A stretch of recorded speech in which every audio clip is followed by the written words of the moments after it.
শত শত যুদ্ধবিমান, ড্রোন ও ক্ষেপণাস্ত্র ব্যবহার করে আক্রমণের পর ইরানের পাল্টা ক্ষেপণাস্ত্র হামলায় ধরাশায়ী হয় ইসরায়েল, যার জেরে ১২ দিনের মাথায় ঘটে যুদ্ধের ইতি। তবে সাম্প্রতিক সংঘাতে ইসরায়েলকে সবচেয়ে বেশি সাফল্য এনে দিয়েছে অভিনব একটি কৌশল, আর তা হল গোপনে ইরানের ভেতরে ঢুকে বিভিন্ন অভিযান পরিচালনা করা। এর পেছনে রয়েছে গোয়েন্দা সংস্থা মোসাদের হাত। বিভিন্ন ভিডিও পর্যালোচনা করে এমন খবর প্রকাশ করেছে আন্তর্জাতিক সংবাদ মাধ্যম Al Jazeera. Hire Google TV, endless color, smart living. একটি ঝাপসা ভিডিওতে দেখা যায় ছদ্মবেশী পোশাক, নাইট ভিশন চশমাসহ সামরিক বাহিনীর বিভিন্ন সরঞ্জাম সজ্জিত মোসাদ সদস্যরা মরুভূমির মতো জায়গায় বসে অস্ত্র স্থাপন করছেন। ইরানের আকাশ প্রতিরক্ষা ব্যবস্থা ধ্বংসের জন্য এসব অস্ত্র বসানো হয়, যাতে করে নিরবিচ্ছিন্নভাবে হামলা চালাতে পারে ইসরায়েলি যুদ্ধবিমান। ইরানের রাষ্ট্রীয় গণমাধ্যমও একটি খোলা জায়গা থেকে পাওয়া স্পাই ক্ষেপণাস্ত্র উৎক্ষেপণের ধ্বংসাবশেষের ছবি প্রকাশ করেছে। এই ধরনের অভিযান ইসরায়েলের পুরনো কৌশলের অংশ। ২০২০ সালের নভেম্বরেও ইরানের শীর্ষ পরমাণু বিজ্ঞানী মোহসেনকেও হত্যার সময় এমনটা দেখা গিয়েছিল। সেই ঘটনায়ও মোসাদ দুর্নিয়ন্ত্রিত ও কৃত্রিম বুদ্ধিমত্তা চালিত অস্ত্র ব্যবহার করে তেহরানের কাছাকাছি একটি শহরে হত্যাকাণ্ড চালিয়েছিল।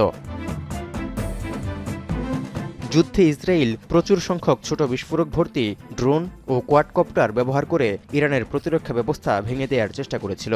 এমনকি ইরান জুড়ে পাওয়া যায় পিকআপ ট্রাকের সন্ধানও, যেগুলোর পেছনে ছিল ড্রোন উৎক্ষেপণের বিশেষভাবে তৈরি লঞ্চার প্যাড। এগুলো নির্ধারিত লক্ষ্যের কাছাকাছি পৌঁছে ড্রোন দিয়ে আঘাত হানত। ইসরায়েলের এই একই কৌশলে গত জুনের শুরুতে রাশিয়ার 4টি বিমান ঘাঁটিতে হামলা চালিয়ে 1/3 কৌশলগত বোমারু বিমান ধ্বংস করেছিল ইউক্রেন।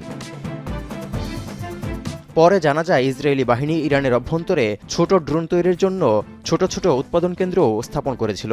এমনই এক কেন্দ্র পাওয়া যায় তেহরানের দক্ষিণের শহর রেতে, যেখানে একটি 3তলা ভবনে ছিল ড্রোন, হোমমেড বোমা ও বিস্ফোরক।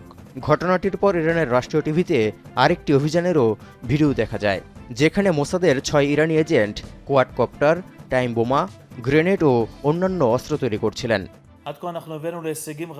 ইসরায়েলি সামরিক বাহিনীর চিফ অফ স্টাফ এয়াল জামিরও এক ভিডিও বার্তায় বলেছিলেন তাদের কমান্ডো বাহিনী ইরানে গোপনে অভিযান চালিয়েছে। এদিকে ইরানি কর্তৃপক্ষ ইসরায়েলি কমান্ডো অভিযানের বিষয়ে সরাসরি কিছুই বলেনি। তবে গোটা দেশে মার্কিন ও ইসরায়েলের সঙ্গে সহযোগিতার অভিযোগে অনেক বিশ্বাসঘাতককে গ্রেপ্তার করার খবর পাওয়া গেছে। তৌহিদুর রহমান, এখন বিশ্ব।